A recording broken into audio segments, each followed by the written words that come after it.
y'all feeling out there? It feels good, yes? Yeah. Good. I'm so organized I cannot find my talk. Hold on a second. Let's see what's going on here. Oh my goodness. Let's take a deep breath together, shall we? Oh, today, we are still talking about vision and vitality overall. And nothing saps our vitality like doomscrolling. Everybody know what that is?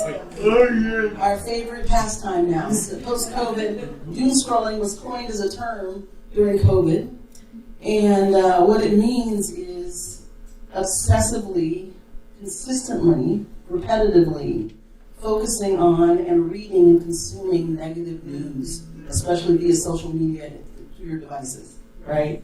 And so, have you ever found yourself doing that? Have you ever found yourself, you see a headline, and you read the article, and you see another headline, and you read the article, and you go below, and you see a bunch of other headlines, and you click those, and you read the article, right? And usually it's something that is jarring, that is shocking, that is upsetting, that is negative, but it's tantalizing. You can't stop yourself, right? And you just keep reading the headlines, and you're reading the headlines, and reading the headlines, and reading the headlines, and then you wonder why you can't sleep, or why you don't feel well, or why you're depressed, or why you're in a bad mood, right?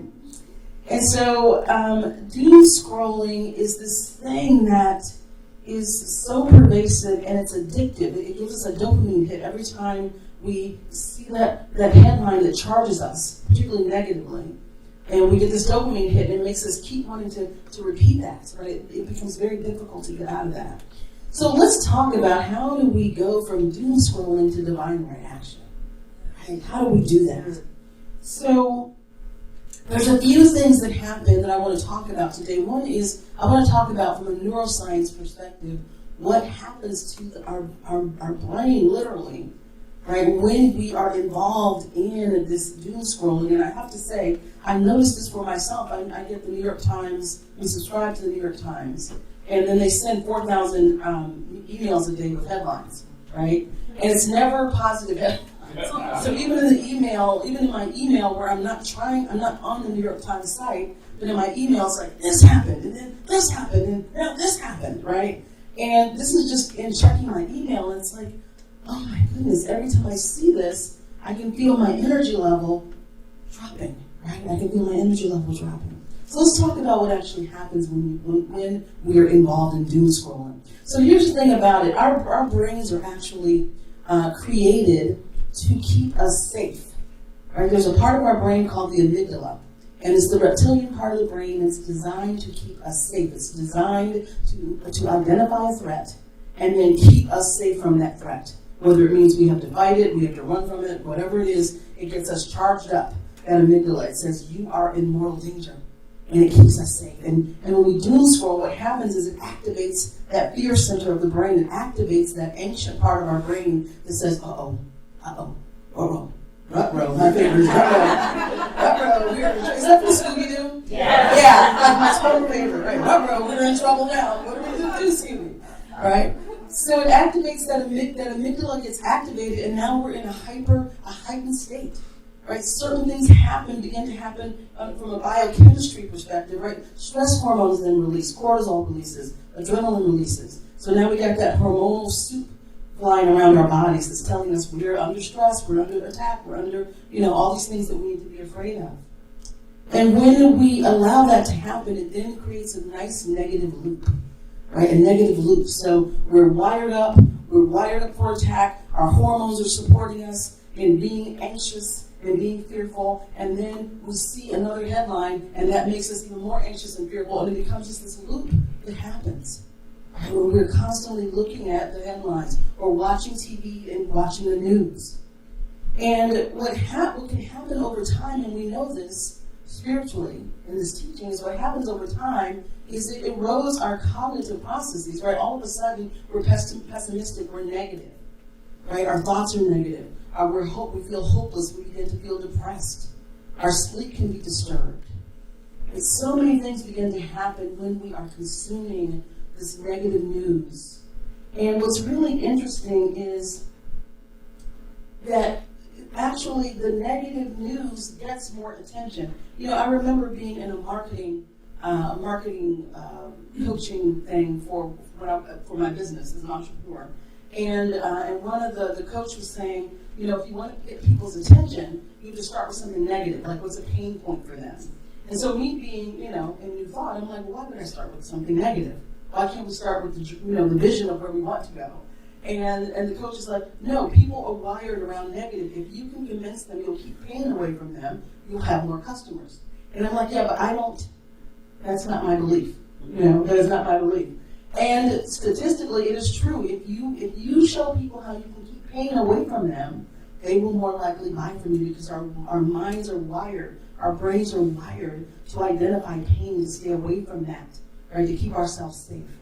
And so, when you think about this act of reading and consuming this negative news, thinking these thoughts, then we actually begin to participate in creating doom, right? Our doom scrolling is actually creating the consciousness of doom. We're actually helping perpetuate it. We're helping build it. We're feeding energy into that, because we all know that where energy goes, that thing grows, right? Where attention goes, energy flows, and then that thing grows. And so the more we're involved in reading these headlines, consuming this news, reading the headlines, consuming the news, reading the headlines, consuming the news, we become a place and space of consciousness for doom. Or we're actually carrying doom. Because think about it. Are you making the best decisions when you are fearful, stressed out, adrenaline and cortisol going, and you feel like you're under attack? Are you making the best decisions? No. Certainly not long-term decisions. Right? So short-term decisions like, okay, I need to, I'm in a situation I need to get away quickly.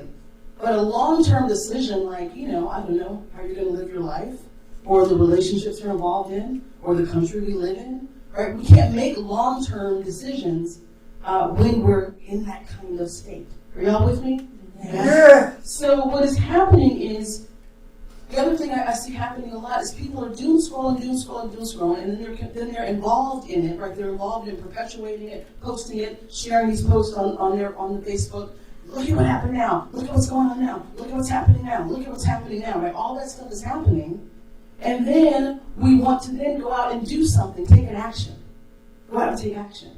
But here's the thing: you're taking action from the level of consciousness of the problem you're trying to solve. Right? You're taking action from the level of consciousness that you don't want. You're taking action in fear. You're taking action. I gotta get it. I gotta do this. I gotta do this. Right? I gotta get rid of this. I gotta stop this. Right? When you're taking action in that way, you're just creating more of what you don't want. Right? Are y'all following this? Yes. So this is what I observe happening a lot right now. Right? There are a lot of people really upset with this administration and what's happening. And people have a right to feel how they feel about this. I'm not saying anything about it. I'm saying, though, that what we do from here is what's important, and the consciousness with which we do what we do is very important. Because if we're in the same consciousness of the thing we don't want, we just create more of the thing we don't want. We become a space and place of doom, a space and place of negativity, a space and place of retaliation, a space and place of fear, a space and place of revenge, a space and place of getting back at. Right? I saw on Facebook someone saying, well, I'm not going to watch the inauguration to make sure that the views go down and this happens and da-da-da-da and make sure, and the thing is, just don't watch it. Right? Just don't watch it. But as soon as you have energy of, I'm going to do this so this can happen and that can happen, I can make that happen, that's a whole different energy that now you're setting in motion that same kind of revenge and retaliation that you say you don't want to experience. Right? Versus just being like, look, I'm not watching that. Or I'm not engaging in that. Right? God bless, I'm not engaging. Are y'all following what I'm saying? Yes. And so it's so important right now in this time, in this moment, of how we are living and how we're moving and how we're thinking. And that we're not inadvertently being more of the problem. Right? And so many times in our beloved New Thought, and I've grown up in this teaching, so I feel like I can talk about us. Right? I feel like I can talk about us, But so many times in this teaching, I see well-meaning people and well-meaning energy, but it's just creating more of the same, or your space of consciousness, a place of consciousness that doesn't counter that which you say you want. So what do I mean by this? What I mean is, what we know in this teaching is there is a law of mind. That law of mind that we call the law is impersonal. It acts based on the thoughts that are put into it, based on the energy that's put into it. That law delivers, right? Delivers whatever we plant into it, whatever seeds we plant. If we plant seeds of positivity, seeds of love, seeds of abundance, seeds of expansion, then that's what we get more of. If we plant seeds of lack, limitation, competition, that's what we get more of, right? And so this law of mind is always working and always delivering, but it's delivering not only what we say, but it's delivering who we be, right? What our consciousness is, how we're vibrating, what's underneath the words, because we can say all the wonderful things in the world. I've seen so much performative, whatever, right? Where there's a great performance of something, but that's not really what's happening underneath, right? There's a great performance of being nice or being kind, but that's not really what's happening underneath. There's a great performance of being inclusive, but that's not really what's happening underneath. Right? There's a great performance of I want a world that works for everyone, but that's not what's happening underneath. Right? And so the law is going to act on who you be, what's underneath that performance. That's what it's going to deliver. Right? And so that's why it's so important for us, for those of us who know this teaching and practice it, it's so important for us to really stand in the awareness of the source of divine right action, which is the divine. Right, so we're not just moving out of action. We're not just taking action. We're letting divine right action move us into inspired action. Right? Because here's what we know in this teaching. We know that there's one life, there's one presence, there's one power. It is God or source or spirit or the creator, whatever you want to call it. But there's only one. There's not two. There's one. And that power is good. And it is for good. And it is for life. And it is eternal, and it cannot be extinguished, and it cannot be stopped. This is what we know, right? And this is what we know. And so if this is what we know, we have to get aligned with that truth and allow that to move us into action. Allow that to determine what our steps will be. Allow that to help us as we make decisions. Allow that presence to take the lead on whether we take action or maybe we sit back for a moment. Right? Do we take action, or do I sit back for a moment and wait and let the seed of my action germinate into something, let it flourish into something that then moves me into inspired action, right? So this is what our times are calling for right now, is for us to really be aligned with the divine, so that it can move us, it can show us what to do, and it can help us make decisions that are inspired action, not just taking action. Right? We've seen so much in the world where there's actions taken, and there's marches, and there's protests, and there's all these different things that happen, but it's not sustainable. Right? It lasts for a season, but it's not sustainable. And we need to get to sustainable change, sustainable transformation, and it happens with each of us, transforming our consciousness, being more aligned with what is true versus what is factual in front of us, and then moving from that place. Ernest Holmes says, we must not be merely passive. We must actively direct the law of mind through our conscious thought. Right? So not just being passive, doomscrolling, taking in all this information, but we have to actively direct the law of mind through our thought. We have to actively decide what we're going to think. Right? What are my thoughts going to be? Remember last week I said, if we don't cast a vision for our lives, we end up living someone else's vision. And it's very easy to do. Right? So if we don't cast a vision, if we don't control our thoughts, or at least be aware of our thoughts, be conscious of our thoughts, if we don't stand in that space between stimulus and response and choose what we're going to do, someone else will choose for us. Right? And so this is what Ernest Holmes means when he says we have to actively direct the law of mind through our conscious thought. So here's some things that we can do to begin to align with divine right action. So in divine right action, the science of mind describes it as action that is inspired by the divine, aligned with highest good, and supported by universal principles. Joel Goldsmith says, God is the substance of all form, the intelligence of all action. God is the substance of all form and the intelligence of all action. Right? Not me, not you, God is the substance of all form and the intelligence of all action. So if that is true, then there is something greater than us that knows exactly what the series of steps that need to happen to change our lives or to change the world. Right? There's that which is greater than us, that created us, and here we are in this mess. This is one of a million ways that one of an unlimited number of ways we could be expressing. Right? The divine knows all things. It knows every possible permutation of how human beings will be on this planet. And it knows the solution for every possible way that we can be on this planet. But we have to align with it. So what I'm saying is things are not hopeless. Right? Things are not hopeless. Things are not hopeless. There is that which created us that already knows us. It knows everything. It created all things. It's all intelligent. Right? So it knows the solution because it knew there was a possibility we'd be right here with these challenges. Right? It knew there was a possibility because there are infinite number of ways. We have free will. Human beings have free will. We can choose any number of ways, and the divine knows every single number of ways that could be. It knows the solution. No matter if we turn left, it knows the solution. If we turn right, it knows the solution. If we turn left, right, it knows the solution. Right? Because it created us out of itself. It knows already. Amen. So what we have to do, what our job is to know it. It knows us.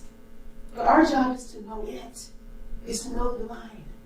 And by the way, the divine is the first non-binary, right? It's it. In science of mind, divine, we may call it mother or father or mother, father, but we typically refer to God as it in science of mind. Right? Because it is energy, it is a presence, it is a power, it is an intelligence that is everywhere. And so if we want to get from doom scrolling and this place and space of being captured by the external, captured by the world, captured by the negativity of the world, the toxicity of the world, if we want to move from that into divine right action, we've got to do a couple of things. So if we want to pivot from fear to trust, because doom scrolling is an act of fear, right? I am fearful of what's going on around me. And so then I see a headline, oh, that is reinforcing my fear. Oh, I need to know what's going on here, let me click, right? So now I'm reading this article and I'm going, oh my God, oh my God, oh my God, oh my God, oh my God. Right? And then, by the time I get through reading that, it's like, oh. And then there's another article. And it's like, okay, what is this one saying? And we go through the whole process again. That is a fear-based action, right? We're in fear. We're rooted in this belief of lack and limitation. And then we're reading stuff that supports it. Now, that does not mean there's stuff that does not mean that we do nothing about some of the stuff that's happening. But the something we do has got to be aligned with spirit. The something we do has got to be aligned with spirit, not just something that makes us feel better. Because sometimes those are different things. Sometimes our ego wants to go out and make something better, and we're just contributing to the same consciousness that's standing in front of us. Right? Versus just take a breath, take a moment, and so the first thing to get to divine right action is you've got to be still. You've got to be still. Right? Be still and know that I am God. Be still and know that I am God. You've got to be still. And the reason you have to be still is because you have to cultivate and develop your conscious awareness of the divine presence. Not sometimes, but all the time. Right? Not when there's an emergency, but all the time. Right? You've got to develop that relationship. It's just like any other relationship. So how many people have, let's say, a romantic relationship, so a significant other, and you only talk to that person when you need something? How does that work out in your relationship? You only talk to that person when you're in an emergency. Right? It's not so bad. There's always one in the room. There's always one in the room. A wiseacre, always one in the room. Right? Yeah, how does it work out when you only go to that person when you're in a crisis? Or when you want to bargain for something, or you need something, or you want something? The beautiful thing about Spirit, though, is the Spirit is not judging that. It doesn't alter your relationship. But if you do not cultivate a relationship with the divine, you can't depend on it. Meaning, you personally don't have the resilience, the ability, the fluency, right, to call on it. Because God is God. Spirit is not judging whether you always come to it for problems. It loves you all the time, all the time, all the time, the same way. So there's no judgment coming from Spirit. But you don't have the facility in the relationship because you're not cultivating it. Right? And so you've got to be still. And what this means is do your prayer, do your meditation work, do your prayer work, be out in nature, be quiet, still your mind. Because you've got to get away from the fear, the active fear, the addictive fear, and the noise. There's so much noise. Right? There's so much noise online. There's so much noise happening. And so you've got to be still. That is the first thing. Be still. And be quiet. And cultivate that relationship with the divine. Right? Oh, take a breath with me. I am great.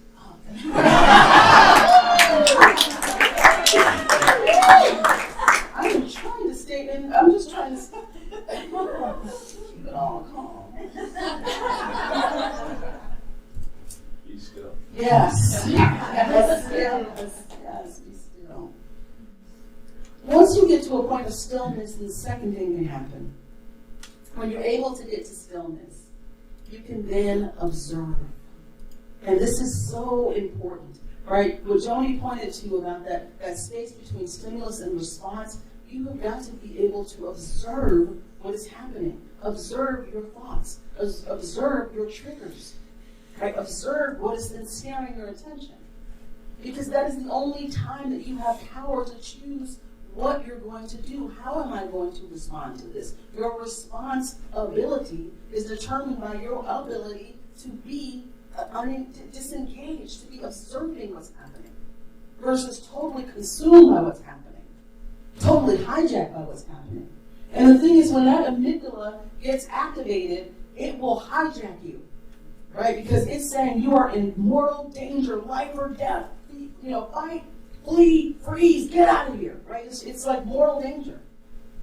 But when you are able to cultivate the stillness, then you also have some fluency and ability to then be conscious and to observe what is happening. Oh, I noticed I've read 3 really negative articles. Why am I doing this? I'm actually procrastinating for something I need to be doing. So instead of doing what I need to be doing, I'm actually reading all these articles back to back and getting all worked up and upset. So then I'll be out of it for the rest of the day or the next 3 days. Right? And then I don't have to do what I really, really need to be doing. I'm feeling like there's some people who know what I'm talking about. Yeah. You're able to see, why am I engaging in this? And then that's the point at which you can actually choose. And say, you know what, I've read 3 articles, that is my limit for the week. There's nothing else I need to read about any of this for a week. And now let me get myself quiet. Let me do my spiritual practice, and let me be about my purpose on the planet, which trust me, is not doomscrolling. That is no one's purpose. That is no one's purpose. Another thing I want to say about doomscrolling, because this just really irritates me, but I have to say this.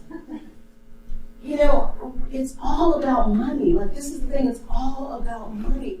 These headlines that are wired to get our brains activated and get that dopamine hit going and get us addicted to it, the more we click, the more money advertisers get. And I'm not against money. You all know me. I'm not. Right? But when we click, right, when we click on these negative things, there's money involved, right? Advertisers get money, so the more you engage with content that's negative, the more negative content there is, because there's money in it, right? The more we click, it lights up that algorithm, and it's like, oh, okay, let's do more of this, and then advertisers make more and more and more money. And at any time, collectively, we can flip that switch by just stop clicking. Just stop clicking. If we decide collectively, do not click on anything negative and click on everything positive, it will shift the entire algorithm. We can collectively do it. Yeah. Right? We can collectively do it. Yeah. Right? Just click on everything positive and leave everything else. You don't even have to get upset about it. Just leave it. Ignore it. Don't put energy into it. Put the energy into the love, into peace, into the good stories, into people helping each other, into people rising up in LA and who are helping each other and supporting each other, and the signs that say we stand together, we're all together, we do this together. Focus on that. Right? In other places where that's happening, if we just did that, it would shift the algorithm. Right? So not only is there the metaphysical algorithm, right, which says like the more you focus on, the more things grow. The literal algorithm on the internet is the more you focus on something, the more it grows, the more money it makes. Right? So we have the power at any point to shift the whole thing. Okay, that was just my little.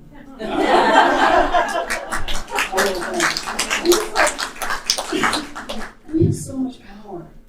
We have so much power that we just do not even know. We have so much power. Just in a little choice. Just in a little choice. That's all it takes.